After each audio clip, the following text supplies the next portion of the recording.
What's going on? Welcome into a Week 16 version of Empty the Notebook. Evan Washburn alongside Aditi Kinkhabwala. Happy holidays from everyone here on the show. Aditi, great to be with you once again.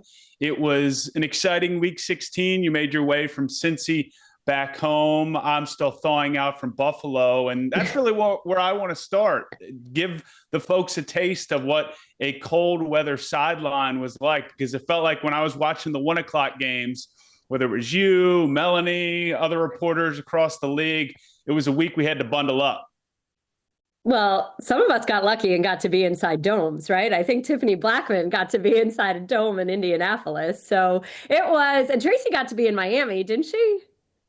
Yeah, good point. She was in the warm weather. Yeah. You know what, Evan? It really wasn't quite as bad in Cincinnati as I thought it would be because the sun was shining and the sun always makes everything better. It was in the low 30s. I was indeed wearing 4 layers on top, 3 layers on the bottom. So if anyone thought I looked extra roly-poly yesterday, it wasn't quite the Christmas cookies just yet. But I did not need my special concoction in my shoes, the special concoction being baby powder and cayenne pepper. Something I learned about 2 years Wow. ago from the Cleveland Browns equipment staff. Yeah, note to self. If it's really, Are you really super sprinkling that duper on your cold. bare feet, or is that in some No, sort no, of no, just sock inside your formula? shoe, inside your shoe. So, you wear your socks and your toe warmers. The way that I usually do it is I put Mhm. one pair of socks on, I put toe warmers on top, toe warmers on bottom, then put another pair of socks on, and then the bottom of your boot or your shoe, whatever it is that you're wearing, sprinkle baby powder and cayenne pepper, and I promise it works on your feet. I learned this in a minus 15-degree Christmas Eve game 2 years ago. Saints and Browns. Yeah, I could have used that last night. It got pretty chilly in Orchard Park. We got to around 8 degrees by the second half. Yikes. And my issue is more often the jaw. And then you start to sound like you maybe have had a few on the sideline. It gets a little numb, some slurring of words. But it was a exciting game. And that's where we really want to start this, as we often do with the lead of our show, is diving into both of our matchups. You were in Cincinnati, as we touched on. Browns, Bengals. The Bengals keeping their playoff hopes alive with another win against the team below 500, but an important win. And then I saw the Bills win ugly. But I want to start with you because I'm really curious Okay. about this Bengals team, Aditi. I've seen them a few times this year on the losing end of games early in the season. Have they captured that mojo that we've seen from this group in years past and looking to actually make a run at this thing? Or are the problems still there and we're seeing more of a situation where they're beating up on bad teams? Well, the trouble is what you said. It was that early hole that they fell into. And the way that the Chiefs have seemingly gotten lucky in so many games, the Bengals have been unlucky in so many games. And certainly that defense early was an issue. They were down to their fifth, sixth, seventh defensive lineman. It felt like they're playing a lot of young players.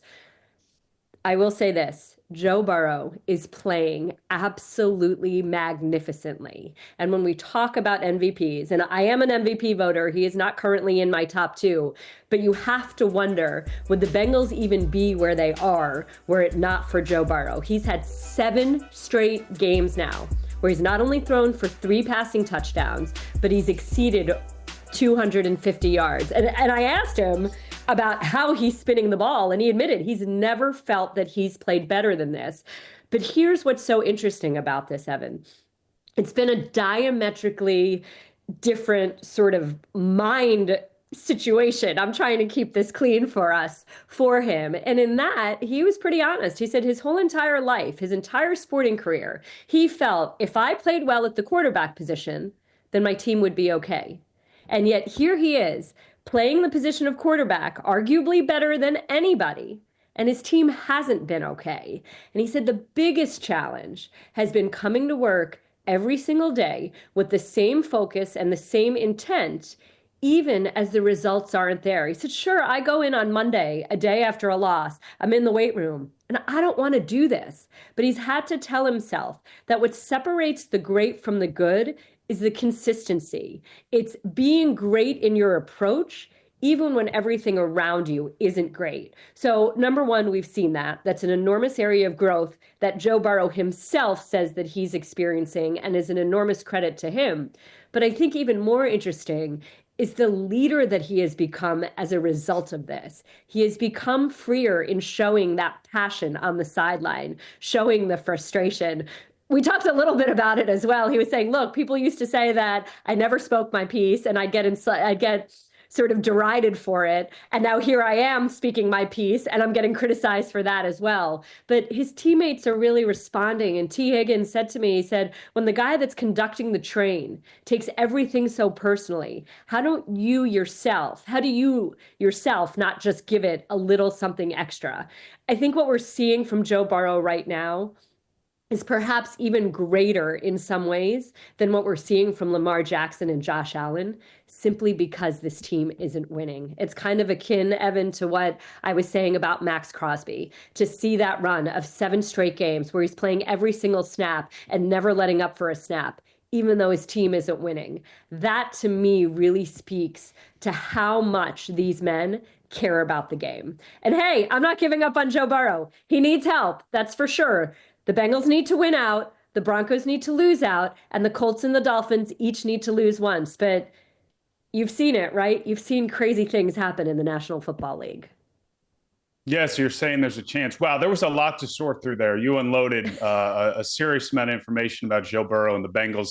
Not sure I'm aligned with all of it, but that's what makes this show great, because the idea that coming into work on Mondays is tough and I don't want to do it just doesn't seem very Joe Burrow-like. But I think Josh Allen faced some of this last night, where it was a situation where this team has been, even in a loss to LA a few weeks ago, just on fire offensively.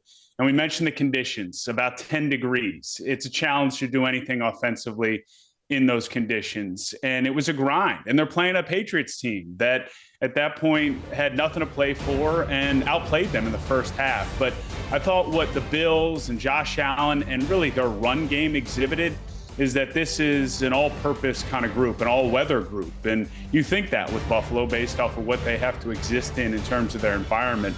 But the last few weeks, it's been all the offense and the defense not really there to make plays. The defense still really banged up. They weren't great to start, but they made enough plays in the second half, forcing turnovers. So what some view as an ugly win, I walked away from thinking, man, Buffalo has shown, much like Kansas City, that ability to have no panic when things aren't going well and to be able to be multidimensional, which is not something we've seen from this group in weeks past and years past. And I think to go back to that MVP conversation, I agree with you. Burrow's had an MVP caliber season. But what Josh has done, and he had to do at times yesterday, but everyone did it around him, he's elevated a group that, to me, on roster alone, should not be where they are right now. So it was a good game to sort of get a view into what Buffalo is as they head into the playoffs. And it's a team that I think can win in a lot of different styles. And that's important, as you know, as you get into the postseason. But it was a fun day. It was a cold day. But we didn't get everything we wanted in on our shows, our respective games. So when we come back, we're going to really empty the notebook and dive into some storylines that we couldn't touch on over the course of our broadcast.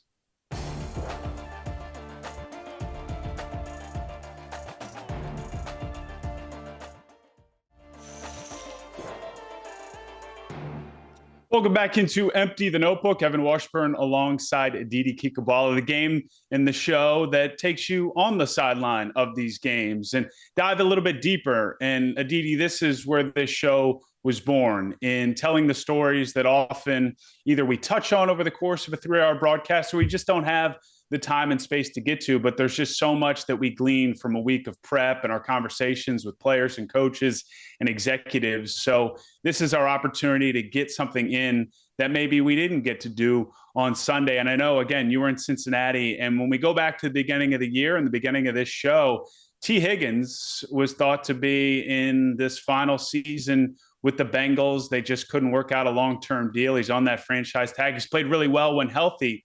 But it sounds like you may have gotten a sense that there is a future, there is a hope, or is it still what we all thought when we started this season, that this was the final season for T in Cincy?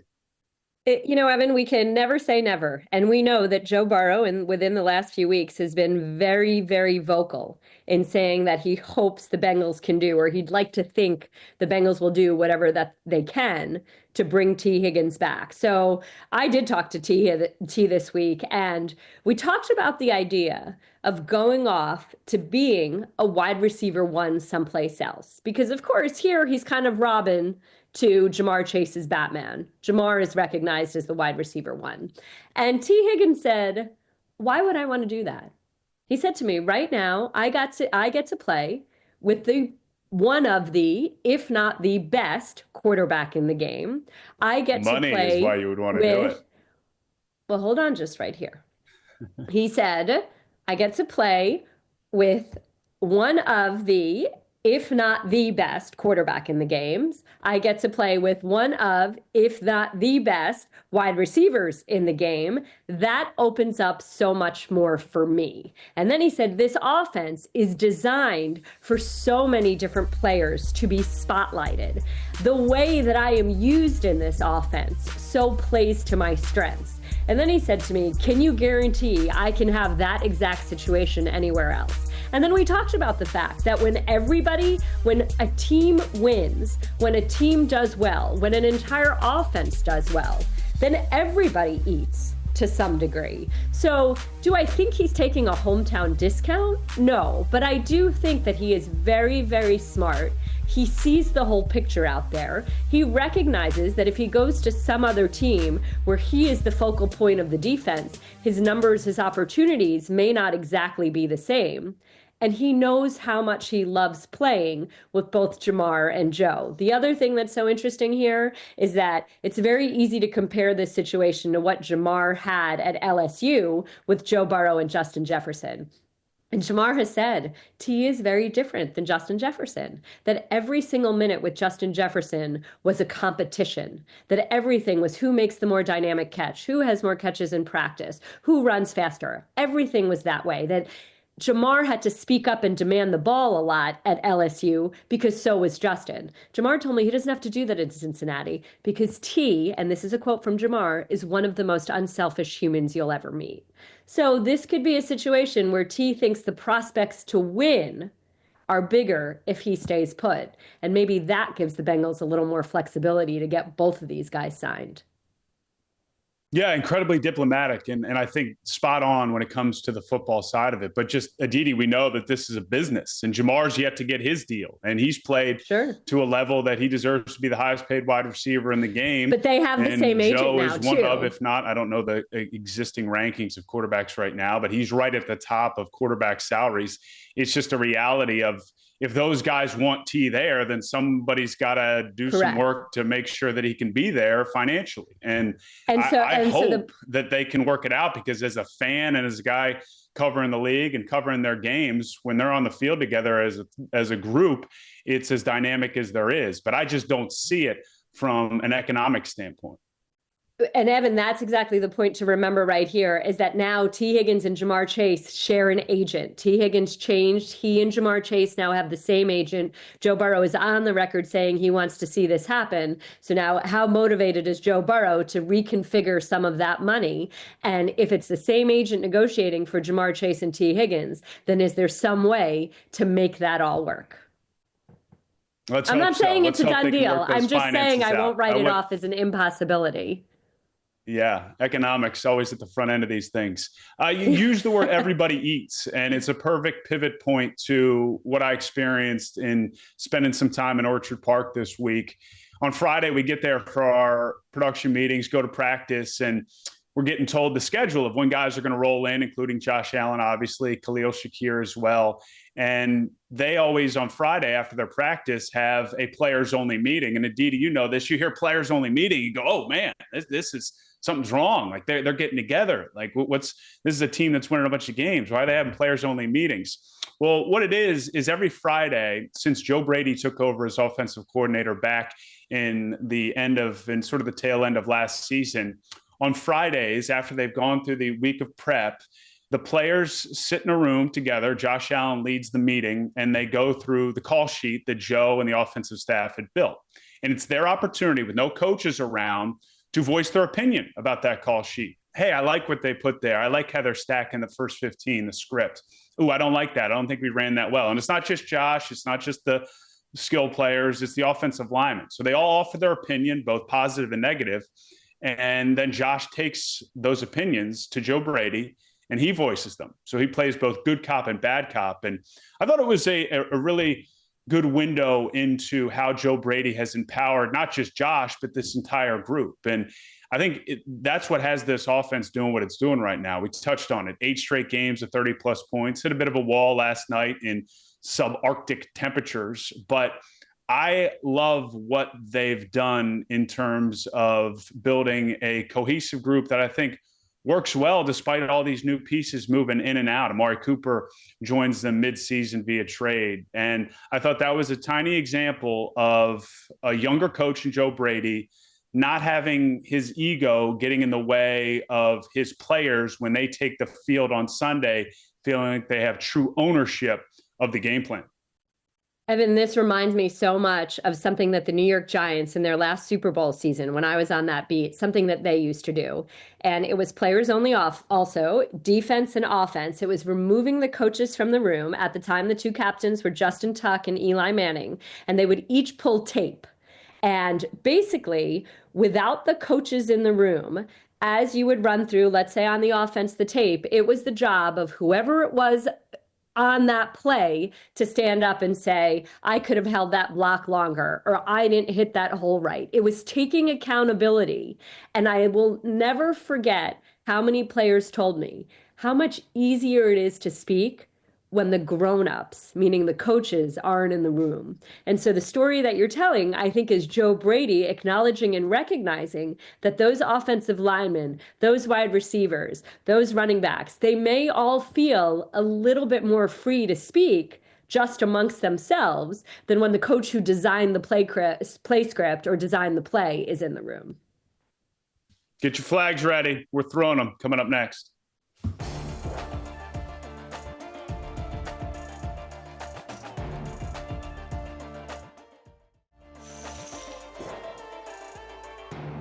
Before we wrap this episode of Empty the Notebook in true holiday spirit, we got to throw some flags, possibly on the field. The way this works, Aditi and I will present one another with a statement. And if we disagree with it, time to throw that flag. If we agree with it, we're keeping it in our pocket. So, Aditi, you're up first here. And my statement for you, coming off my experience in New England and hearing all the chatter around this Patriots organization and team after a down year, Drake Maye doesn't have the right coaching staff around him. Changes need to be made. Flag. Can I throw multiple flags at that one? That is sure, ridiculous. If you have one. Evan, you saw them yesterday. With all due respect to these men who are playing hard, there is maybe one offensive lineman on that team who would be a starter on another team. There is not a wide receiver on that roster that would be a wide receiver 3 on any other team. There is not much of a run game to speak of because of that, consistent run game to speak of because of that offensive line. There's a good tight end, yes, but Drake Maye has gotten better every single week because of the coaching that he has gotten, because of the development that he has gotten under Alex Van Pelt's tutelage. His footwork has improved. He's learned the play action game. He's learned how to be under center. He's learned how to man a huddle, how to manage his cadence, all of that. The fact that they are even competitive is because of the coaching he has gotten. Number 2, we've seen what happens with Bryce Young, with Caleb Williams, when you are constantly changing play callers. You've got to give a young quarterback some consistency, especially when it's the right consistency. And for all the people complaining about the conservative play calling, what do you expect to do? Don't you want to keep this young man healthy? I just told you, there's nothing around him. It's ridiculous. It's absurd. I throw the flag. Okay. Do you want to say anything, or should I just give you yours? No, I concur. But they got to get better at situational football. But I'll just keep it at well, that. That's for sure. But that's on the head coaching, I think. Head coaching right there. Okay, for you, the fumble rooski that we saw from the Detroit Lions yesterday ranks amongst one of the best plays of the year. Okay, a lot of qualifiers there. I am going to throw the flag because semantics probably, but I'm going to say it's the best play call of the year. I'm not sure it was one of the best plays of the year. We've seen some unbelievable physical feats. But as we just take a second view of this, I mean, on first brush, it's what happened here? And then you realize, no, this was a choreographed piece of art. And that's why I have it as my top play, but I will throw a flag on it being a top play of the season. And kudos to Jared Goff. I mean, the Golden Globes are coming up. I think they're on CBS or one of these networks. And that should be in there as a nominee because that was an incredible feat of acting by Goff. So top play call of the year, but I'm throwing the flag on it being a top play. All right. Well, maybe that time in LA rubbed off on Goff a little bit. I've got another one for you. Since we're on the Lions, let's stay in the division. The number 1 seed in the NFC will in fact go to the Minnesota Vikings. Wow.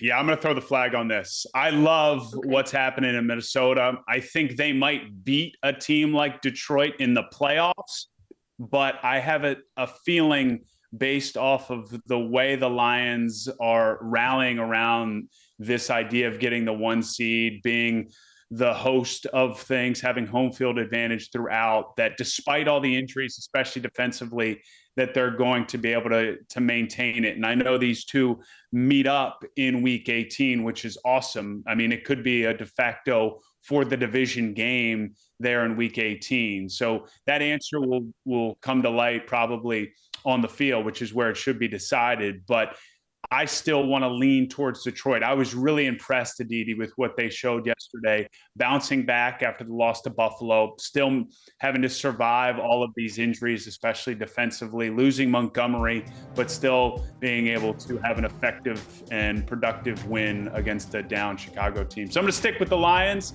That'll do it for this episode of Empty the Notebook. If you missed the episode or joined us late, you can watch episodes in full on the NFL on CBS YouTube channel.